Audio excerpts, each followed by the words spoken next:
2. Thank you. All right, we're back in session. We're recording, so we're continuing with the presentation, and I'll send it to Hank, and he can splice it together or put it together however he chooses.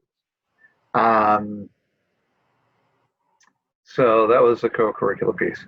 So this is a big part here, and I know the nurses. One of the things that they have is their scenario and responses document is probably 3 times as big as what's here in much more in detail. So what will happen if a child is sick or presenting symptoms of COVID-19 at home, right? We're going to recommend that they stay home. Parents or guardians contact their child's medical provider. They contact the school and let us know. We report to DHHS. And if they are outside and they are, I gotta shut this stupid thing off. I'm sorry about that. I just responded to that text. Okay.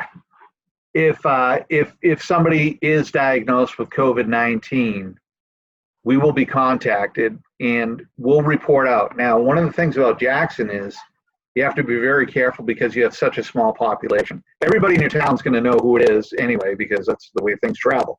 But we will not give names or any of that information. What we would say is there was somebody diagnosed with COVID-19 at Jackson Grammar School. Okay.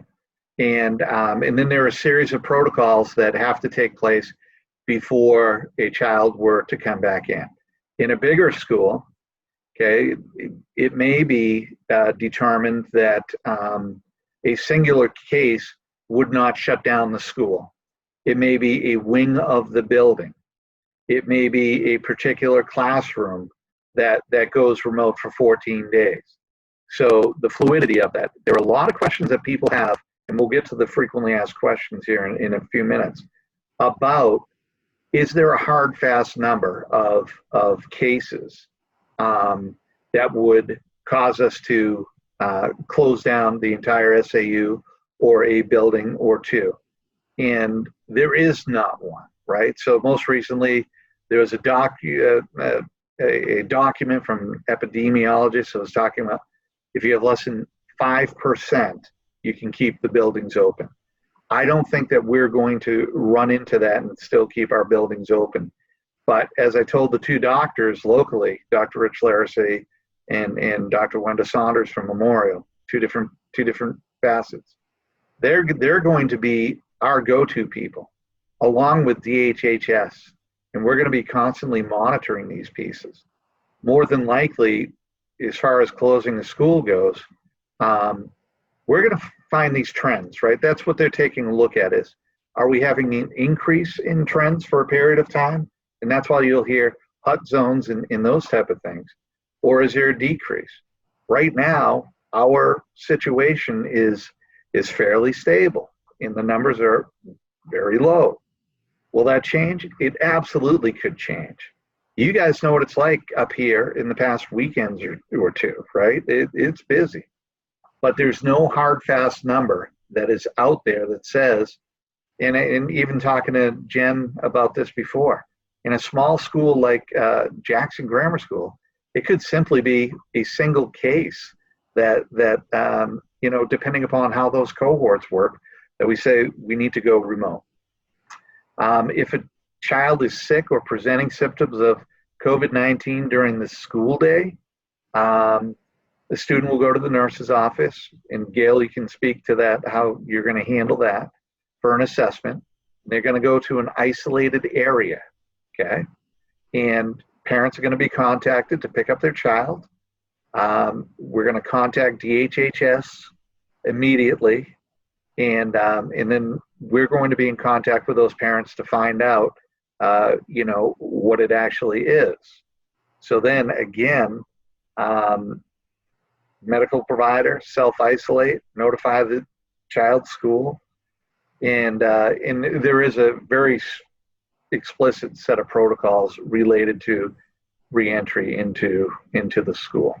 Okay, So through these listening sessions, and these we've developed these over the past few days because of hearing from everybody. These are questions that will be added into the reentry plan. When and where do I need to wear a mask, right? So the general rule in talking to people is students and employees will wear masks at all time in common areas when not alone. Students will be provided scheduled mask breaks throughout the day. So when you're in the buildings, that's what we're asking. Now, if I'm a teacher at the elementary school, you know where my classroom is? It's outdoors. And we're gonna promote as much fresh air and getting kids outside as best we can. So the question was, are face shields an acceptable substitute for cloth masks? If we have students who have specific needs, that will be addressed on an individual basis. But the efficacy of those face shields is not that of the face mask. And there are specific requirements about the face mask that we're asking for. 2 layers of cloth, and that will be in the addendum and the information that goes home to the parents. But we also recognize that for articulation purposes and for students to make connections, maybe the clear windows are most appropriate inside in the classroom for these students. Question about masks, are they being supplied? Pam Stimson has learned more about masks over the past month than anybody. You may have seen an ad in the newspaper about an RFP, a request for a proposal. So local vendors, we tried to open up to local vendors, and Pam's working with a local company so that, yes, we're buying these things and we're going to give those to the students. Also, if parents make their own masks, there's going to be specific, here's what it needs to be in order to come to school. Cohort of students, I think we've talked about that enough. Students and adults that interact with one another during the day, trying to minimize the exposure. Just like you probably have a cohort of friends, maybe a small group, if you are doing any socialization whatsoever. And those are the only people that I know I do. We have a very, very small group. My family really is about it. And it's the same thing in school, how that works. So to minimize, again, the exposure to those things. Will parents be able to come into the school for meetings, school presentation? Probably not into the school. Again, we're trying to keep that. But why not have assemblies outside in the school? Meetings outdoors. I think there are alternatives to that. And again, Jackson's different, right? You guys have a very small group. So these are universal pieces. But when you have hundreds and hundreds of kids, the circumstances change. So the general rule is, no, we aren't bringing you in. We don't know if you've been screened or do those things, and we want to protect the students as much as possible. But I do recognize the fact that Jackson has that community feel. You build that, and take a look at that. Will all staff and students be tested for COVID-19? There's no recommendation to test all the students and staff prior to returning. Part of it is the feasibility, and part of it is the accuracy of those tests in getting a false sense. And when talking with the doctors, unless you do this on a regular basis, it really it would be it's not feasible or beneficial. Will students and staff, parents be notified? Talked a little bit about that previously. What if somebody in the family has pre-existing conditions that make them high risk? Should my child attend school? Well, that's a great question that as parents you have to answer, and also in working with your doctor. That's really important. There are people who are going to have to make those decisions. We aren't medical professionals, and we can help guide them, but all we can do is really make some options for people. The distance learning option for people who choose to have their kids remotely educated. And can they participate in activities if you're homeschooled? Absolutely, depending upon what those activities are. Okay, if siblings ride the bus, can they sit together? really it's about spacing the number of students and protecting everybody else. I don't know how many kids ride the bus in Jackson, but if you have a family of two that always rides a bus and you get two seats between them, there's no deal. Will students be expected to bring Chromebooks home every day? No, not every day. I think that making it accessible. I don't think, even though we're telling people to be prepared for those quick transitions, more than likely it'll be 24, 48 hours worth of notice to make that happen. Who will make the decision to move from face-to-face learning to remote learning? Okay, so let me clarify this, right? So if I get a notification on a Sunday night that we have 2 confirmed cases in Jackson, I'm going to call up Gail and say we're closing the school, unless you direct me otherwise. I don't think you want to schedule a meeting to have official meeting, emergency meeting. I always give a phone call, much like I did when we went to remote instruction. I call the board chairs and let them know. I'm not making the decision to go to face-to-face or remote. This would be if we are in a mode and we're moving to a different mode. Kate, you have a question. Feel free to ask. Yeah. Sorry, I started typing. 2 cases in the school? I'm sorry? 2 cases confirmed in the school or in the community? Well, that's a good question. So if it were in the school, that's where I'm saying. I would say. I want that touch of clarity. Thank you. And I would always, in general, tell you, or whoever the board chair is, if it's Jerry or whoever else, I usually speak to the board chairs, and then they will talk to you folks. And usually there are about 4 or 5 other conversations that I have. I'll call Gail. I'll say, where are we at? What do you think? But I guess my question is, it's much like the inclement weather, right? There has to be this trust piece of, I need to be able to make decisions for the staff and the students in immediate action at some point. If you want to do it otherwise and you want to make the decision, tell me and you can have that. That's fine. But usually it would be, hey, Jen, I just got word. We got 3 kids who are being tested for COVID symptoms. I've talked to Gail. We're thinking that with those 3 kids in 3 different grades, that we might want to be real careful. We also had 5 other kids with other type of symptoms.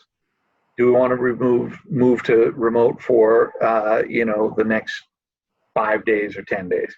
That type of decision would be more drawn out. I'm saying if we get a case where 2 staff members or two students within the school, I think you have to go pretty timely. But I'll take your direction on that too. That's fine. If a student or staff member, we talked about that. That's in the protocols. Those were just the biggest questions that were asked over and over again. They were explained in more detail. So really, we don't need to type in the chat box here. You guys can just, it's your meeting at this point. Thank you, Kevin. I think that was a good base for everybody to start off with. It's unfortunate the rest of the community couldn't hang in there and hear it all. I think starting off on with the same information is good, and answering questions. Does anybody have any questions for Kevin specific to the presentation? Kate? No, Jen, I just want to address, just for the community members who spent their time and efforts in sending us really thoughtful letters. I know that not everybody got a really thoughtful response, so I just wanted to make sure that everyone knew that all of those letters were added to all of the information that we were provided. They were heard, like all of the comments that were provided, and I just wanted an opportunity just to, I don't know if that's your role, Jen, but just to thank those families for their efforts and make sure that they understand that they were heard. Great, thank you. No, that's anybody's, and thank you. They all were heard. I think I owe one more response because it got declined back to somebody, but yes, and I've been phone calling people and post officing people and all of that stuff. So it's good. And I believe I asked Gail a question too on if we surveyed our Jackson parents. I don't know, it kind of got timed out in the last chat of the last meeting. It's the same survey went to everyone in the SAU 9, but I can see all the results live. It comes to me via a Google spreadsheet. So I'm looking at how the parents are responding, and there's a staff survey going around at the same time. So we can determine who are we going to have for staff in the building. If we go face-to-face, who will need remote or other types of accommodations from the staff.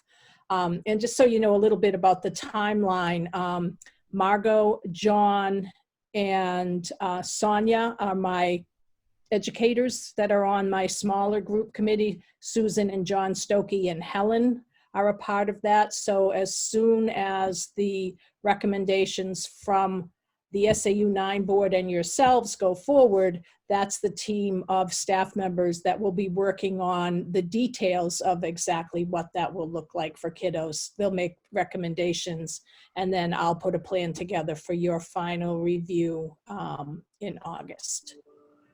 Gail, So that's kind of So Gail, when sorry. are they supposed to be due? The 4th. By Tuesday. Tuesday, okay.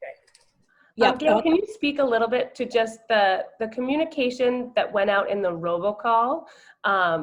The wording was gathering information, and then the wording of the actual survey was commitment.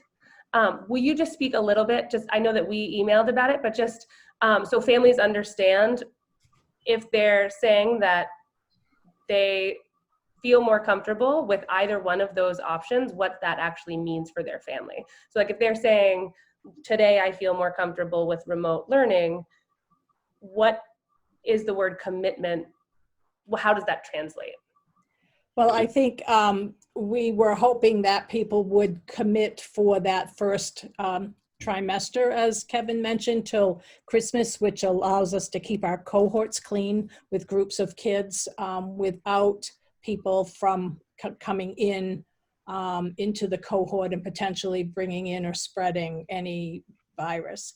One of the reasons we want to have that early, or it's be good to have that now, is we have probably 30 days to get teachers trained. I may have to change grade level assignments. Depending on how many students are home, I may need more than one educator to do remote, and that leaves 2 educators. So I'm going to probably have to change configurations, put different grade levels for teachers. So they need time to get the curriculums ready and together and to think about the changes. As Joan asked me a question the other day, I always do all this group work with all of the kids together at one table and they're all on the floor painting. I'm not going to be able to do that. And I said, right, you're not. So they're thinking about alternative ways. The 4, 5, 6 won't have joint projects because they have to keep their cohorts separate. So what does that look like now? And so that's why we need the lead time and the commitment, because if the groups and cohorts changes, then that throws everything off. So that's I have kind a of why question. we're asking for a commitment. Sorry? So if I'm understanding correctly, the information went out as gathering information, but were we asking people at that time to commit? So I think we were hoping for a pretty firm idea of where everybody would be come the start of school. So if we get people back that say they would commit or they're on the fence, would it be wise to call them to clarify exactly what they're committing to? Yes. To make yes. sure they understand. Because if I got something that said I'm gathering information as opposed to, I would just like, we have a small enough student body. I think it would behoove us to just call them individually to make sure we're all they're on the same page. Right. And we almost never get 100% response anyway. So we're going to have to follow up with phone calls to make sure we have that feedback from everybody and that everybody understands, because the distance learning option is very different from being part of your classroom cohort and having morning meetings and talking with your friends remotely. They won't be part of that group anymore. They'll have an individualized program, that's right for them, but it won't be as part of the bigger classroom. It will be with another teacher or one teacher alone. You know, if one of my teachers is teaching 4 different grades, it doesn't make sense to have them all come together and have morning meetings together. So we're trying to work out all of those instructional details and need some time to make that work. If you need help with calling, let me know. So that it's not just going to be someone's like us. We're all in this meeting together, but yet there might be one window where there's a bunch of the teachers teaching to the class. They're not going to be live in the classroom if they're remote. It's going to be a separate learning environment. And can we start getting kind of on the same page as far as the words and terminology that we use? Because that's part of the communication problem. People are jumping back and forth between remote learning and distance learning when they're actually 2 different things. Right. And that's part of what we need for clarification. And to go back to the commitment piece, I completely understand why the sooner you get that commitment, the easier it's going to be to execute. And I have to say, by offering that distance learning piece, I think it's tremendous. And I really like the work that went into that and the thought that went into that. But it's, as far as communicating out to the general public what's going on, it causes a lot of frustration. I mean, when we got the questionnaire about the high school, it was very confusing why you were asking for a commitment at that point in time. When I saw the email that went out to Jackson parents for the grammar school, that was very confusing until you dig into it a little bit more. It gets even more confusing when we don't stay on the same page as far as terminology is concerned. But one of the things I would like to see, and I think that would be very helpful for parents in making that decision and being able to make that commitment, and one of the things I want to see as a board member and making the decision as to what we're going to choose is what metrics are being used to determine which model is going to be followed. I think In other that's words, Jerry, there's Hold on. somebody's Somebody's call. on. I think that Pam's trying to Who was figure out. that? 914. Oh, You no, think it's sorry, Sasha? y'all. It's Sasha. Yeah. And I'm just listening because I couldn't get in with video. Oh, Sasha Tracy, our moderator. Thank you, Sasha. We had an incident beforehand, so we're a little jumpy. I heard from Micah. I'm happy to just listen in. Do you have any protocol if people want to comment? We have a comment period at the end. We're just working as a board right now. Can Okay, I cool. note, Jen, can I note that I've told other staff and community members that it's just a board meeting right now and that it's being videotaped and it's going to be posted. So Correct. if you'd Oh, like that's me fine. to send out the link, let me know. I just wanted it. No, we have only a few minutes left of this time session, so I've had several people reach out and said the same. me too, and I've said the same. Jerry, you were saying? that if parents could be shown, and as a board member, I want to see the metrics being used to determine which model we're going to follow. In other words, are we in face-to-face? Are we in hybrid, or are we in remote learning? Like, I want to know, like, based on what? The number of transmissions that are being passed, not just in the school building, but in the community, in the state as well, because that's what's going to help us guide to make this decision. And nowhere in any of these discussions am I seeing a discussion of what those are. If you look to what other states are doing, for instance, the state of Rhode Island, they have a color-coded system where they're saying, if there's this many transmissions today, per day, then we're in remote learning. If it's under this, then we're face-to-face. Or if it's in this window, we're a hybrid version. And lacking that, it's really hard for parents to commit, like, well, geez, I'm going to pull my kid out of anything to do with the school and just do distance learning. That's a really hard decision without knowing what the metrics used to determine what model you're following is. And since we're almost out of time here, I'm going to say, like, I'm pretty frustrated on feeling disenfranchised as a school board member. And it's the school board that's going to make this decision. And I would like more opportunity to have a discussion as a board to make the decision we're going to make. This isn't sufficient to me. I've got concerns with what the reentry committee is doing. I appreciate the work. I think it's been fantastic work. But I have questions that I want to discuss as a board, not with involvement in the community. It's great to have the community feedback, but the decisions that we have to make, the director of the CDC doesn't want to make the decision.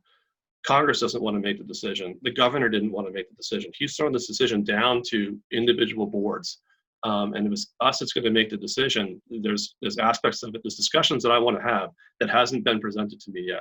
And that's making me feel frustrated and disenfranchised. That's not a criticism to what the SAU is doing. Kevin or Pam or Gail, what you guys are doing is very important, and we need that information. But as a board, I feel as though we need to have a broader discussion about what it is we're doing. Yeah, my expectation was that that was the conversation we were going to have tonight, and I understand putting everybody on the same page. And it feels like we've pushed the ball down the road, because now I'm seeing this cascading amount of decision making coming up here, and I'm trying to figure out how to make this actionable so that we can support the community for the answers that they need. And I would agree with Jerry that that makes me feel not as effective as a school board member when ultimately it's going to be our choice. So we should talk about what some options are for that. And I think also I wanted to share, one idea is we are, Kevin said it again and again, we're Jackson, and it is different. And I appreciate that, Gail, that, and you're looking at it that way. And, my question is, do you need more support? Do you need us to say to you, go for it, Gail, be as creative as possible? We have parents who are really excited to get involved and be a part of that. What I don't want to do is keep backing this up. And so suddenly we're forcing people to make decisions without information that they really have yet. It's well, what does it mean? What can it look like? And I know we're all working. Everyone's doing their best and then some. And I want you to feel empowered to take all the creative licenses possible, but also harness some of the strengths that we have in our community to say, all right, this is the deal. How do we make it as best as it can be for either the people who are, following the SAU options, or for the families that are deciding from the get-go that they want to be in distance learning? Well, I think that's always been the case, Micah. And typically I do take from the SAU and then modify and get a lot of feedback from my faculty who've been doing a good job for a long time. And we work together to do something that is in line with good quality education, but is also fits our building. So I do appreciate that. Not for instance, the bigger numbers. I understand why the other principals are spending a lot of time looking at kids in cohorts, but until I know who my kids are, I still have to have that feedback of who is going to be in the building and who is not, before I can do anything. And I'm sure the faculty and I will come up with some really creative options. We're looking into tents to be outside a great deal. I'm talking to Tin Mountain. We're looking at integration of the arts and music and how we can do that. And it's probably a little easier for us to do that than the bigger schools, just because of numbers. But that is a given. And the other piece that's a little different for us is if we're allowing students to choose to be distance learning, then our numbers will be that much smaller. So we won't need a hybrid option because we'll already be there, because the intent of the hybrid model is to reduce the numbers, but only going to have 8 or 10 students in a classroom with a teacher anyway. So these are things that are different for us. So that was, again, my plan. That's why I mentioned the timeline going forward. After the broad recommendations for SAU 9, then my faculty and I are going to sit down and say, okay, do we need this? Do we need that?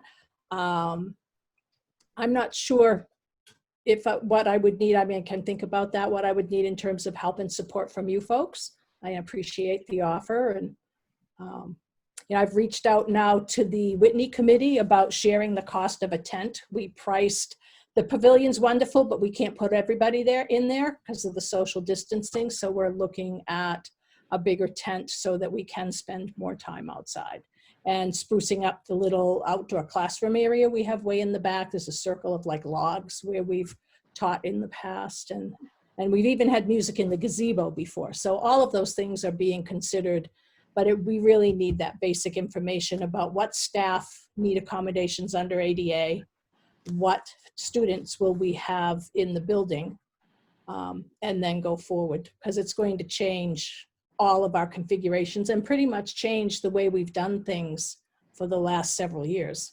So when do you think you'll have the information back so that if we were as a board, it makes sense to know that information as well, so that once you know it and you have a firm handle on how many students will be in and how many are going to be distance learning and so forth, that we then we can work as a board together to support that and see what else we need to do to help solidify the changes. So, Jen, may I respond for a moment? yeah, go Um, ahead. To me, that's the wrong process. I mean, the help and support she gets from the board is us deciding to do something. And without us deciding to do anything, what does that even mean? Gail's saying that she's going to follow the SAU 9. And what Micah, I think, was saying, and what I'd like to be saying, is that that might not be necessary at this point in time. We have the authority to say, Gail, do what you think is in the best interest of Jackson, what works best for Jackson. And right now, Gail is saying that, well, getting a commitment from parents as to what they're going to follow, whether it's distance learning or one of the 3 models that the district offers.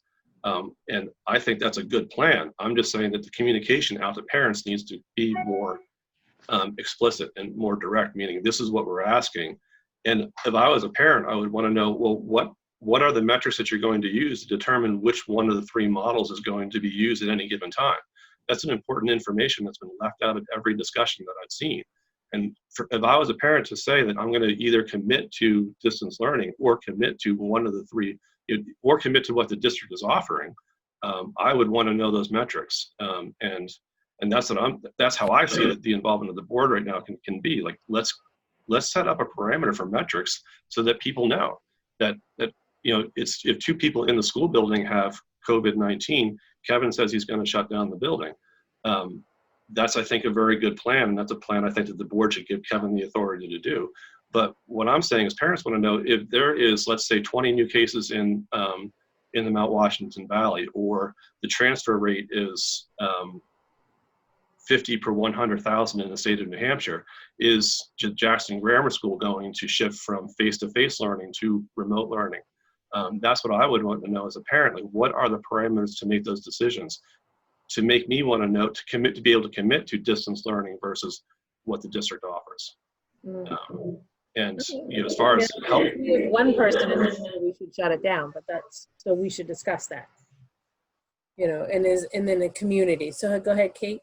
I appreciate that, like, everybody heard that people really wanted an option to stay remote based on any number of reasons, and that there were a lot of reasons shared with the administration overall.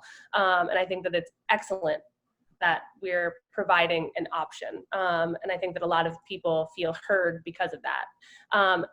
When I read through the 2 columns, I want to make sure in Jackson, with the resources that we have, that when families commit to choosing to be at home, regardless of what happens with the overall structure of the daily school day, that they are not isolated from the community, that they are not other for making that choice. Because I think that if 15, 20%, any percentage of students opt to work from home by any number of family choices, that only makes our school safer.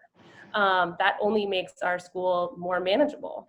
I want to make sure, though, that as a community, we talk about creative options, we talk about being outside, we talk about all of these things, and I want to make sure that those families, from the overall health of the school, that community stays intact in some way. That those families that choose that, regardless of the structure of the first 4 months of school, that in Jackson, I think that we can do a really nice job of making sure that we come out on the other side of this, regardless of any choices that have been made, with a really intact community where people feel really well served. I think that's a great point. I think that Jerry's point, though, is probably one of the things we should answer as a school board together first, so that we can get to the next levels of decision making for students and for families as a community. So I know that Kevin had mentioned in his meeting that they were looking at somewhere 5% of the community at large. I'm not sure of the specifics on that, but I know there was something thrown out there as to what they're looking at. I don't know, Kevin, go ahead. Yeah, so we've been asking for that from the medical community, and Dr. Larissy and Dr. Saunders are pretty well connected with the American Pediatrics Association, and because that's what we've been looking at, right? Different levels. And what they're saying is that the geography of New Hampshire is such that it's very difficult to have those trend markers, and it's more individualized. So you know, you could put something in there, but much like DHHS is following these pieces very closely, and the recommendation was we're going to work with DHHS in the local community, and you have somebody from Memorial Hospital, and you also have somebody from the pediatric side in town. So could we put a number in there? Yeah, because I've seen those too, Jerry. I do. And like I said, you know, some epidemiology studies will say up to 5%. And what does that mean for our community, right? So 5%. And then I think you have to define each community. Is Jackson the same as you know, Conway or Bartlett? So I have no problem putting those pieces in.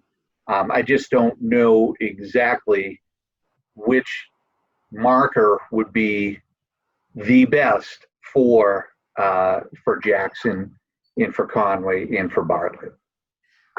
I'm seeing like we need, and I think this is maybe speaks to this sense of like, oh, I mean, I think the intention was that this meeting was going to be done in a minute, right? So we need to make a choice about what happens with that and how we do this. But I'm seeing that we need to address Jerry's question, which is, can we have markers? Are we prepared for that? You know, is that a future conversation? I think that parents need to feel better informed about what they're committing to. So per Kate, what Kate was saying, to know like, hey, we don't know the numbers, but what we do know is this, like, we've got your back. Like, we're going to make this a great experience. And you might choose to be completely in the distance learning, but we're still going to find creative ways to create community, because we can do that. Like, I just think like those are the things that I see us need to do. And Jen, I hear what you're saying, that, you know, maybe we first need to come up with what this number is, but that's also an incredible rabbit hole for all of us to sit here and dictate what we think that number is. I mean, it's changing, and nor is that any of our, is that our background. But what we can do is say, we need to come up with that. Let's figure out a way to get there. And then here's this other road we need to go down, which is to give Gail like reins upon reins to make it awesome, and to to coordinate with teachers, maybe there is like a subcommittee now that we're seeing, if we say, hey, Gail, what if you could give people more information, not to be beholden to it, not to make people, and I could understand, if I were in your position, I'd be really scared that if I didn't know the numbers and I said this is going to happen and people held you to it, but you're like, look, here is a suite of ways we can do this. Please help me understand where you're going to sit so that we can finalize it. And then people feel like they're part of that fabric. And then we go about creating it. And we as a board say, all right, we're behind it. Like that's what I'm seeing needs to happen. I completely agree. But back to Jerry. I just want to say, so I wanted to have that conversation that Kevin just engaged in. And having done that, I'm much more at ease now. You know, I was kind of hung up on that marker thing. The explanation that I hear from Kevin resonates very well with me. And now I have a better understanding of what's going on there.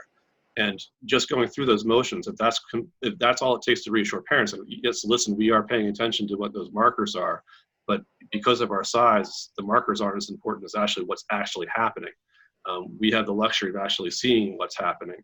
You know, so I'm much more at ease now just by going through that discussion, and that's all I needed. And now I would say that what Mike had just said about the importance of keeping, you know, the fabric of our community intact by reassuring parents that choose distance learning, they'll still be as much part of the Jackson experience as possible. I think that's something, again, Jackson's uniquely capable to do because of our size. And I would think that our efforts would be much more suited to go in that direction than worrying about what the markers are at this point in time. Great. And Gail, after August. I was just going to say, I'd want to speak for the teachers, though, in terms of their workload, because to do remote instruction really well and hold those morning meetings with everybody and takes in a real lot of planning time that we typically don't have in a school day. And if I'm losing a teacher or two teachers teaching a new grade level curriculum, they're going to need additional support. So if I'm hearing from you that the distance learning model as described tonight isn't something that you want where the child is working independently, but you want it to look more like it looked in the spring, where the kiddos logged on. We can work on that and figure it out, but it may be hard to do with the staff that I've got when I get those final numbers of what staff people are going to be able to come to work every day, and who will need accommodations, as well as who will be in front of us in terms of students. Because we have to look at service delivery and 504s and special ed and lunch and extra recess periods now, because we've got all the cohorts. So there are a lot of moving pieces that maybe we can't do with the same number of assistants or teachers or whatever, if we need 2 teachers to be remote or half and half. I mean, there are lots of different ways we could do it, but it might take some additional resources to do it well. So I think that's exactly what we want to know. And then we want to figure out if we can support you to have bring those resources to bear to make this awesome.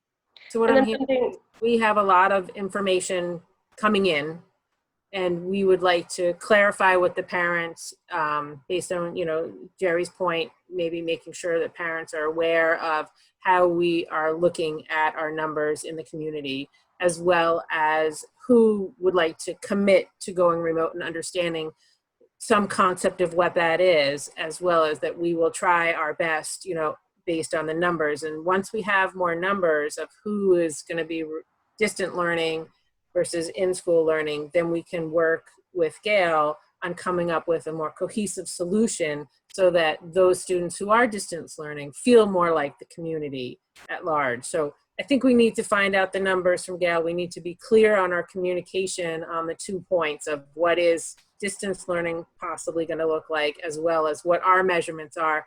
And to Kevin's point, Kevin and I have been talking beforehand about your point, Jerry, about how we're going to measure this.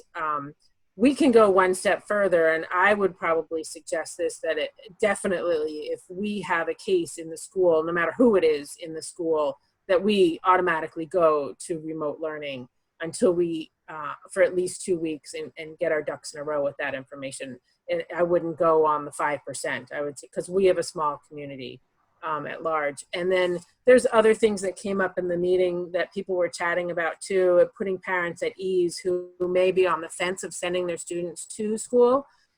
If we could probably do some type of video, maybe John Stokey, whoever, but do some type of video through the school that would show some of the changes that we may be making to provide some social distancing and such. So we really don't want the parents coming in, because they would be contaminants possibly, Right.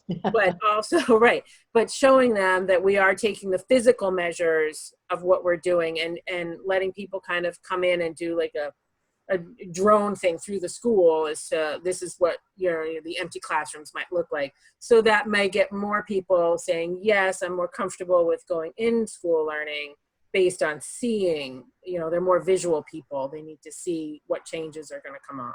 So that's just one idea that I know that we're out of time, but going along with that, Jen, as a community, as a person who's been to 2 listening posts and all of our meetings, I've heard visitors will not be permitted. I've heard visitors may be permitted.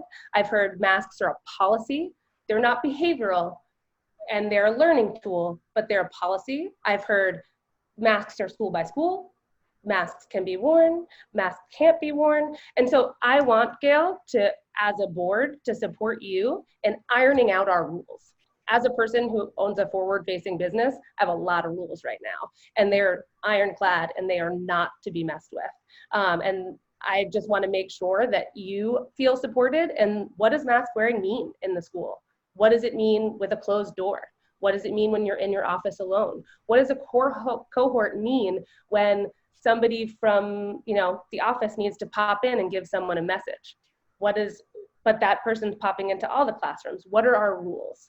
And really help to iron out, because if I'm a parent who's on the fence and I hear that these are a set of rules that will be enforced, that aren't an option, that aren't a learning tool, but they're rules, I'm gonna feel a lot better as a parent in a community who's really concerned about sending our kids back into a building. And I want to support you and helping you do that so that we're all on the same page so that everybody can feel really good about our protocols. But it feels to me that next to that, that there's this, and I, you know, Kate forwarded me what was sent to students because my kids are in preschool now, so I wasn't part of that. But like, I feel like we've sort of like tumbled the chicken and the egg by asking people to commit now, but we're saying, here's all this information that would help people commit. And I hear you want to know the numbers, but is that the right way? Or do we need to do like a pause and write our community, the Jackson community, say, hold on, you know, we're going to give you some more information. It's going to be a light sketch. You know, things are subject to change, but so you can be better informed, because then you'll probably get numbers that matter more too. I'm just like, I just feel like we did it the wrong order. Well, I don't think we did in the wrong order. We're just learning. We're okay, not the wrong order. All new. Can we do? Should we do a take two? Yeah, we're doing the best we can. So I'm thinking, based on right, Micah, that when we talk to parents, it might be more of a one-on-one conversation to gather more information from them, to be able to explain and talk to them about what their options are and what it may look like, because it is all fluid. I don't necessarily want to pause too much because we do want to get some numbers in. And if we go 1, 2, 3, one way or the other, that's not that much of a difference, you know. But I think we should have another meeting and schedule another meeting after we get the survey results in, to see how we may be able to help Gail and support her, and not necessarily wait until the 6th to come up with that, but either that or have one like next Thursday or next Friday. Waiting till the 6th, because we don't know what the recommendation is right now. And if the recommendation is to remote learn as an entire community until October, or I think you're like, because I don't know what that is. We weren't going to make the recommendation of face-to-face or remote on the 6th. We were going to present the entire plan with, this is face-to-face, this is hybrid, this is remote, and we'll meet again at the end of August to make a decision which one of those procedures we're going to implement. So the plan includes right now all 3 or 4 now with the distance learning, all of those options. The actual decision as to which one we'll need to do in 30 days, the incident can change quite a bit. And we may need to say we're all going to be remote. So that's not going to be determined till the end of, as a person who feels like I'm really paying attention, I feel a little bit confused right now. I know. It's also, don't worry, Kate, it's all, Kevin, go ahead. Yeah, so that would be the question, just like I started tonight with the Jackson School Board. There are 2 questions that you folks have to answer. One is all the recommendations of that entry plan, right? Masks in school all the time. Are you good with these pieces, or does Jackson want to do something different? Okay. Are you going to put plexiglass pieces by the reception area? Are you going to go with all these recommendations? No visitors into the building, right? All those pieces, those are all outlined. Are you going to go with the screening checks and all those different pieces? So that's number 1. And I would love for the fact that all the different boards agree to that, right? So spacing on the buses and the assigned seats on the buses and all those pieces. That's question number 1. I would also expect the SAU 9 board to say, does the steering committee have a recommendation as to which phase? Face-to-face, hybrid, or remote?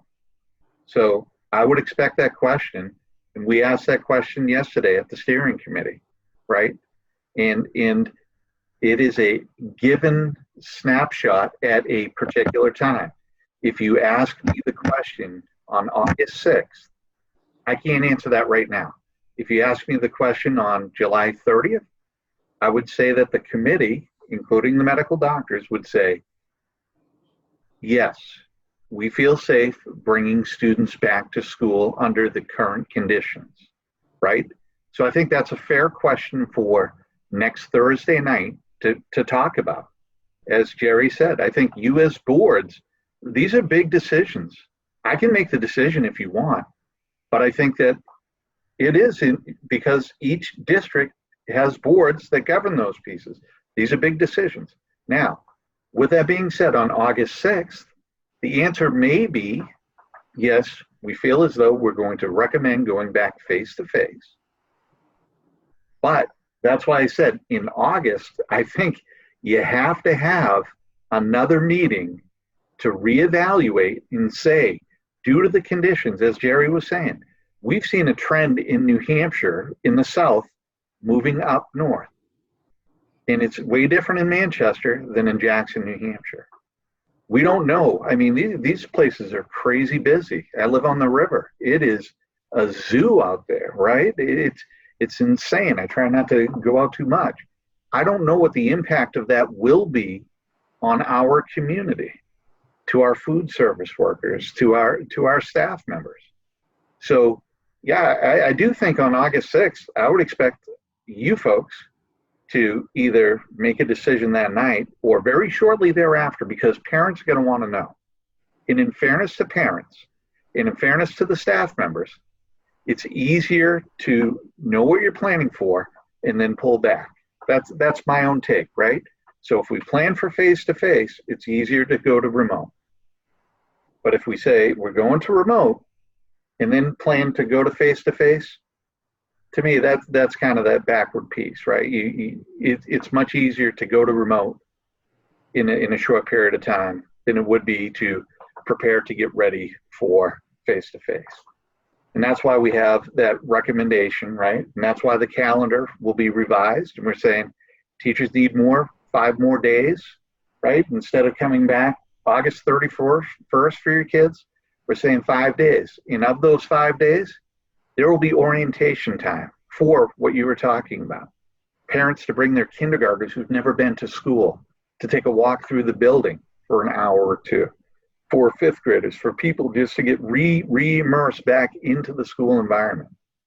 And also for the teachers to get rid of bigger pieces of furniture in their building, to create more space, to get the outdoors ready. So they're going to need that time. So I get it. The answer, you're going to answer this question quite a bit. Just like in the winter when we check the weather forecast, I have to answer that question 100 days a year. You folks are going to have to do that. I'm going to have to do that. Gail's going to have to do that. Are the conditions changing? And this is going to be a headache and an inconvenience for all of us. But we need to be able to respond to those things throughout. Okay, so with that being said, I do think, as the Jackson board, to make sure we're all on the same page with our community and ourselves, we should probably have another meeting next week. Would be fine with me, after the 6th, if you'd like to, or on the 6th, whatever, or there somewhere shortly after that, so that we can stay on top of our questions and helping Gail and making sure we're prepared to go back to school in the fashion that we want to go back. Kevin?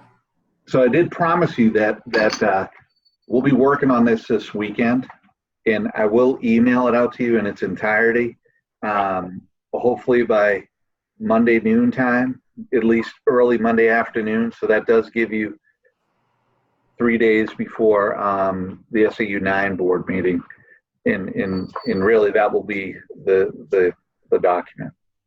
Kevin, but I do have a question about the SAU 9 meeting next week in regards to our board. Is it going to be more helpful to you if we're in the SAU 9 meeting as an SAU 9 board, each individually making our own votes? Or would you rather see Jackson taking a position in the SAU 9 meeting, Bartlett taking positions? I mean, does any of that matter? It doesn't matter to me too much to me as a board, because that vote isn't real meaningful. But what's going to be better for you to hear, I guess? No, I'm going to hear it both ways anyway. So, in Kate also has the role of a parent, so she's looking at that. You have a role of a high school kid. So I think that perspective of who you represent needs to be brought forth at the SAU 9 meeting, and then the Jackson board makes decisions for Jackson. So I wouldn't want you to feel like you couldn't weigh in on high school programming related to that. I would want you guys to as an individual, to be able to speak freely and ask those questions. I think it would be important to hear why certain board members feel certain ways about certain things. Lentini was on that steering committee. Nancy Kellerman was on that steering committee. the doctors have talked about they will be there Thursday night, and they're going to give their perspective, because I'm not a medical professional, and in their area of expertise was very grounded and very connected to what's going on in the medical community. And we rely upon those things very much so. So now, I mean, if the Jackson board feels like, hey, look, you all think the same, and I don't know that to be true, you know, you could have a pre-meeting before the SAU 9 meeting to say, well, we really feel strongly that we can do that. I would say that would be fine. But I want you to be individuals, and I want you to, because you're right, that SAU 9 vote is not anything more than just an indicator for the other boards, right? Makes my life easier if it were a singular district and I had one school board, but that's not the case. So, you know, we have 50 miles, and we're also tied to SAU 13, and they're doing things differently. Well, they send their kids to the middle school in Conway and the high school. And then you get Tamworth that does something totally different. They may Kevin, not even be, yeah. I can tell you that I can't get a consensus between the left side of my brain and my right side of my brain. So good luck with the rest. Yeah. So how do we feel about doing another email round of when we can meet next week? Do you think that's too soon with gathering information to help Gail and our community, or? I think it would be whenever Kevin and Gail can arrange the time after the SAU 9 meeting. Okay, I'm good with that. I just want to be, you know, what's best. I don't want to rush Gail either too much, but because she's got a lot on her plate. But we want to be here for Gail and making sure we're stewards of the community as well. So I know we're all going to have a lot of questions from people who were cut off from this meeting or who couldn't attend this meeting. So make sure we share the meeting link that went out to them. Gather more information, direct people to answer the surveys that are going around out there, to attend the meetings that are there. And we're there, and we're all together in this, that we're doing the best that we can to make sure that, you know, our students and our communities are safe and happy and learning. So that's all, you know, that's all I can say at this point. Any other comments? I'd just like to say that, you know, it's when I voice my frustrations, and I think when people in this situation voice their frustrations, it isn't criticism towards what's going on. It's just, and I think that for us to have expectations that communications are going to be perfect isn't realistic. That, you know, communication is going to be tough, and we need to be patient with that, so that you know, we're all open-minded in the decision-making process that we're going to go through. But so I'd like to thank Kevin and Gail and SAU 9 and Jen for giving us the opportunity tonight to go through this. And I think, like you said, we'll get through this. And sometimes, to your point, Jerry, I often start a conversation where my mind's already in the middle of it, thinking that everybody knows as much as I do, and that is not always the case. So it's good to be brought back to ground zero and to review things, so, and make sure we're all together on this. So thank you all for your patience with all of us too. So yeah. Kevin, Pam, Gail, we know you're super busy and really in it. So we appreciate all of your time. I know that you guys are just working your faces off, but thank you. You're crushing it for our community, and we're grateful. And thanks for being safe and healthy. Thank you all. Okay. Thank you. Good night. Thank you. Jen, adjourn the meeting You better adjourn the meeting. Oh, adjourn the meeting. Thank you. at 7:52.